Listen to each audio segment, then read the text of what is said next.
वाव! छोटे कपड़ों वाली बीवी।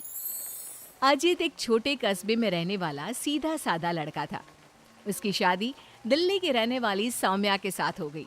सौम्या बहुत ही फैशनेबल लड़की थी। अजित की नौकरी छोटे कस्बे में होने के कारण सौम्या भी अजित के साथ छोटे शहर में रहने के लिए आ गई। सौम्या, तुम्हारा ड्रेस कुछ ज्यादा छोटा है।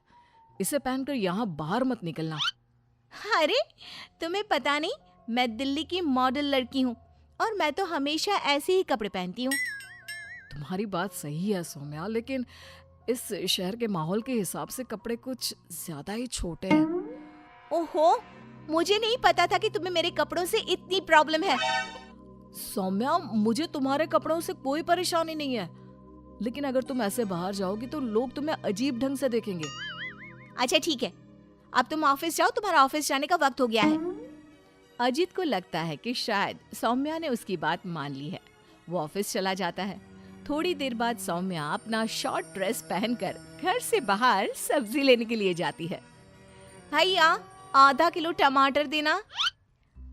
मैडम जी, कहीं बाहर से आए लगते हो, पहली बार शहर में आई हो का? तुमसे क्या मतलब? और तुम मुझे ऐसे घूर घूर के क्यों देख रहे हो? अरे नहीं नहीं, ऐसी कोई बात नहीं है, बस आपके कपड़ों को देखकर लग नहीं रहा कि आप शहर की रहने वाली हैं। तुम अपने काम से काम रखो, मैं चाहे कुछ भी पहनूं, तुम्हें उससे क्या? सौम्या सब्जी लेकर अपने घर चली जाती है। शाम को अजित घर वापस आता है। सौम्या, कल मम्मी पापा आ रहे हैं। देखो, तुम ना उनके सामने साड़ी पहन कर रहना, वरना मम्मी बुरा मान जाएंगी। अरे यार, तुम भी ना जब देखो तब मेरे कपड़ों को लेकर परेशान रहते हो। अरे बस 2 दिन की तो बात है सौम्या, उसके बाद तो मम्मी पापा वापस घर चले जाएंगे। अच्छा ठीक है ठीक है। अगले दिन अजित ऑफिस चला जाता है और पीछे से सौम्या के सास ससुर घर पर आते हैं। लेकिन अजित के घर पर ना होने की वजह से सौम्या ने साड़ी नहीं पहनी थी और वही छोटे कपड़ों में वो अपनी सास के सामने आ जाती है। नमस्ते मम्मी जी, पापा जी, कैसे हैं आप? अरे मैं तो आंखें बंद कर लेता हूँ, ये बहू ने कैसे कपड़े पहने हुए हैं। राम राम राम राम राम। अरे बहू, तुमको जरा भी शर्म नहीं आती? अपने सास ससुर के सामने इतना छोटा ड्रेस पहनकर घूम रही हो। क्या अजित ने तुमको बताया नहीं कि हम लोग तुमसे मिलने आ रहे हैं? बताया तो था, लेकिन वो क्या है ना मम्मी जी, पापा जी, मुझे तो ऐसे ही कपड़े पहनने की आदत है। जरा मेरे साथ चल, मैं तुझे सिखाती हूँ कैसे कपड़े पहनते हैं। सौम्या की सास सौम्या का हाथ पकड़कर उसे कमरे में ले जाती है और उसकी शॉर्ट ड्रेस के ऊपर जबरदस्ती साड़ी पहना देती है। साड़ी पहनने के बाद सौम्या जैसे ही घर का काम करना शुरू करती है, बार बार जमीन पर गिर पड़ती है। हे भगवान, ये क्या मुसीबत है? ये 5 मीटर की साड़ी पहनकर काम करना मेरे लिए तो बहुत मुश्किल है। क्यों बहू, आप पता चला ना कैसे कपड़े पहनने चाहिए? तो मम्मी जी, आपके कहने का मतलब है कि आप लोगों के सामने मुझे साड़ी पहननी चाहिए? हाँ बहू, तुम्हारी सास के कहने का यही मतलब है। अब आगे से ध्यान रखना। शाम को जब अजीत ऑफिस से लौट कर आता है तो सौम्या को साड़ी में बेहाल देखकर उसे बहुत हंसी आती है।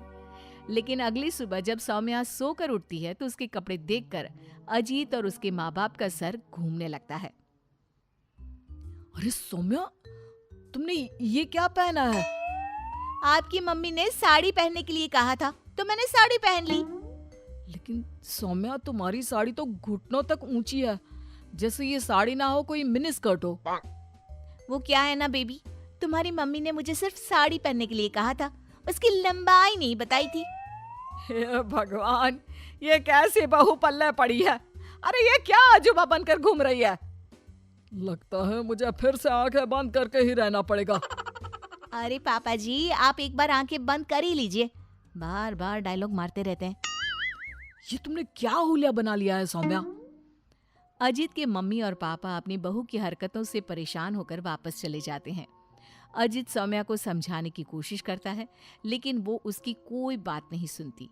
एक दिन सौम्या कुछ ज्यादा ही फैशनेबल कपड़े पहनकर घर से बाहर निकलती है। उस छोटे से कस्बे के लोगों ने उस तरह के कपड़े कभी देखे ही नहीं थे। अरे बहन, क्या बात है, तुम्हारे पास पहनने को कपड़े नहीं का? लगता है बहुत गरीब हो। चलो मेरे साथ, मैं तुम्हें अपनी पुरानी साड़ी दे दूंगी। हाँ, पागल हो गई है क्या? ये आजकल का फैशन है, फैशन। सौम्या जैसे ही थोड़ा आगे बढ़ती है, अरे देखो बेचारी कितनी गरीब है, इसके कपड़े भी फटे हुए हैं। लो ये 10 रुपए रख लो। हाँ कोई बात नहीं। अरे मैं कोई भिखारी थोड़ी ना हूँ। कितने अजीब लोग हैं यहाँ के, इनको फैशन का मतलब भी नहीं पता। थोड़ा आगे जाने के बाद कुछ बच्चे सौम्या को देखकर जोर जोर से हंसने लगते हैं। अब तुम लोगों को क्या प्रॉब्लम है? क्यों हंस रहे हो ऐसे? आंटी आप बहुरूपिया है ना? हाँ? बहुरूपिया क्या होता है? आंटी वही जो अजीब अजीब कपड़े पहनकर गली गली में घूमता है और लोगों से पैसे मांगता है। तुम्हारा दिमाग खराब हो गया है? मैं कोई बहुरूपिया नहीं हूँ। लेकिन आपकी हालत देखकर तो ऐसा ही लग रहा है। तभी वहाँ पर एक औरत आती है।